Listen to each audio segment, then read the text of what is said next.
Hey everybody, welcome back to Final Trade. I wanted to do a video talking about what happened with the 15% store credit sale at TCGPlayer a couple weeks ago, and just kind of have it in my pocket as a reference for when they do this in the future. I can kind of direct people back and say, okay, here's how it's probably going to work this time. And since I've gotten most of my singles in that I ordered, I figured I would just unbox them on camera while I talk to you. So, they had this 15% store credit sale, and they said all purchases for like a 6 hour period on Friday evening would get 15% store credit. And it's a pretty nice deal. Apparently, they've run these in the past at like 5 or 10% credit rates, and but this one was 15. So it started at 6 o'clock East on Friday evening. And of course, I thought I was going to be smart. So I said, oh, I'll just fill my shopping cart with stuff and then I'll be ready to check out right when it rolls over to 6 o'clock in 1 second. And of course, I was not the only person to have this great idea. And so we roll over and the website immediately crashes. And that would kind of be the story of the sale for the first several hours. You know, why these companies can't ever say, oh, I'm about to wage a denial of service attack on myself by inviting customers to buy a whole lot of product. Maybe I ought to call up my representative at Amazon Web Services and have him spin up a couple extra virtual machines for me. But instead, companies just let their websites crash. And so for about the next 2 hours, it was just hopeless trying to get in there to update your cart or change anything. And then, of course, like some of the singles that I'd put into my cart got bought because, I was trying to buy things at a decent value. I purposefully avoided things that were the best priced version of any particular card that I was trying to pick up. And so things still got gobbled up before I could get back in. But, within about 2 hours I got in, I was able to get all my singles ordered. And then I started looking at sealed product, and I noticed something really, really interesting. And that is, it before the sale had started, everybody's prices had remained about the same. Now, if you can imagine, if someone says, hey, I'm going to entice a whole bunch of customers to come here and buy things, because TCGPlayer was essentially underwriting the cost of this sale, as far as I know. And so if you do that, then shouldn't you as a vendor on that platform say, well, there's going to be extra buyers. I'll raise my prices because someone will pay it. All of the cheap product will get sold, and then my slightly elevated price product will get sold also. But instead, what happened is before the sale, people did not change their prices at all. But once the sale was underway, I saw all kinds of crazy stuff of sealed product getting lowered in price. And when you click sold listings, you could see gobs of them having been sold that day. And so I don't understand that. At one point I saw Modern Horizon set booster boxes for 208, I think it was. And it's just surprising. It's like, why? This is not the direction the demand curve slope, you know. So that was the biggest thing that I took away. That was pretty weird. Some of the other things after the website crashed, they decided to extend the sale, and that's understandable. I think people might have been a little upset if most of the duration of the sale the site was crashed and it did not get extended, and so they said, well, we'll give it an extra, I think, 12 hours. Instead of it ending at midnight, they ran it through noon the next day. That's a surprisingly good condition Soul Ring, and I sure as heck don't spend the money to pay for good quality versions of that because so few of them are out there. So those were kind of the main points. So they got the sale done, and like they said, they got the store credit distributed within about 2 days. They did all the calculations correctly on that, so that was nice. No problems there. Looks like 4 Yawgmoth's bargains. Very crazy powerful card.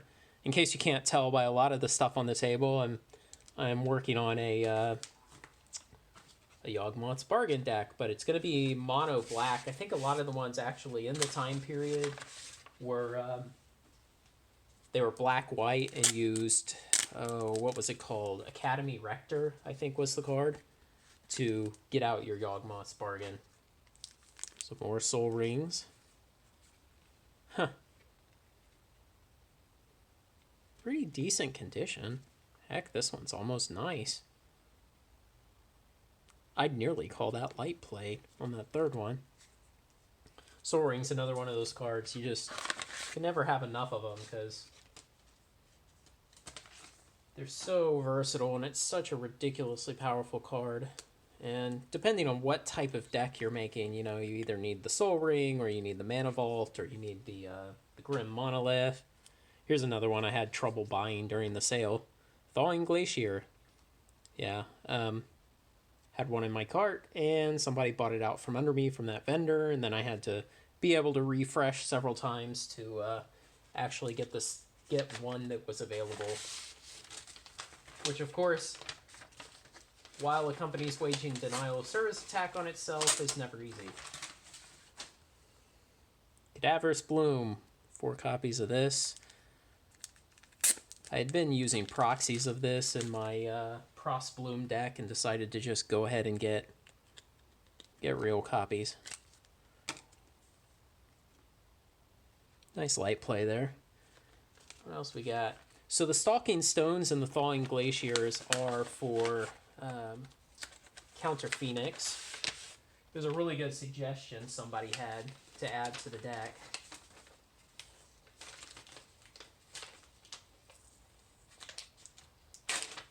Some of these, holy jeez, how much tape is on this? Come on, guys. You know, use masking tape. Don't use ridiculous ultra sticky tape that's just a nightmare. Just use masking tape. That's all you need. One, it's bright blue, so it's obvious where the tape is that needs to be removed.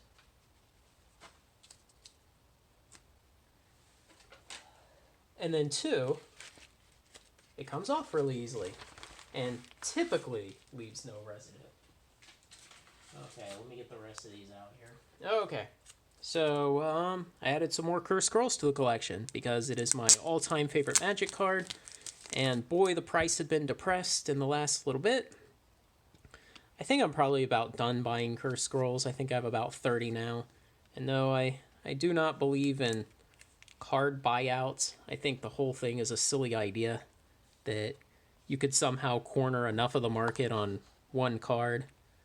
Let's see, how nice are these? That one is very nice. Wow. Very, very nice. Let's see the second one.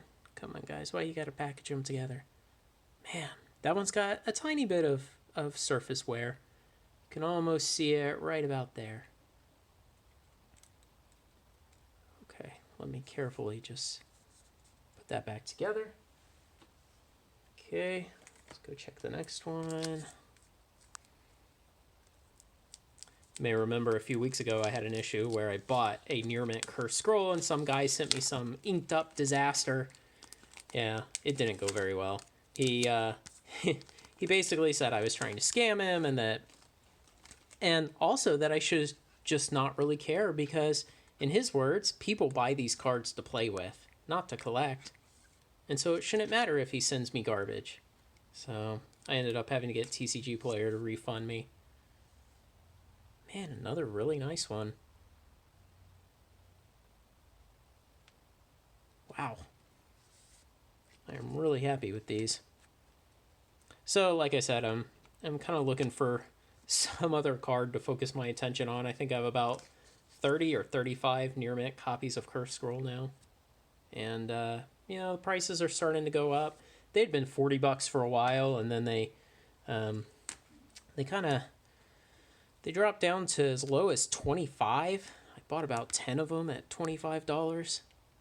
And, the thing is, if you're looking for a good old reserve list card to collect a bunch of copies of that you really like, think about playability.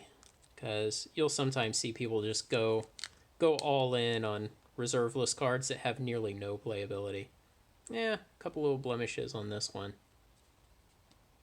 I'd still definitely call that near mint, but not as nice as they sometimes are.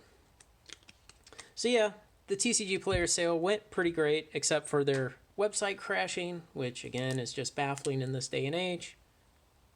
Wow. Man, so like 4 out of 6 of these that I bought are just really great looking. That is exciting. Yeah. So besides the website issues, TCG Player did pretty good on the whole thing. Um, I was pretty pleased, and 15% back is nice. I haven't spent the money yet. I'm just kind of waiting to see what the market does afterwards. An interesting thing that I am seeing is obviously a whole lot of demand was pulled forward in time. And so, prices of sealed product, the types of the ones that I watch 1 or 2 times a day, every day consistently, those prices are kind of elevated $10-15 a box right now for things like some of the collector boxes that I'm really into. So yeah, so hopefully this video will just kind of serve as a reminder in the future, and we can come back to some of these lessons the next time they do one of these sales. So hey, if you like this kind of thing, like, comment, share, and subscribe. Join me on Final Trade, and I'd love to have you. Thanks.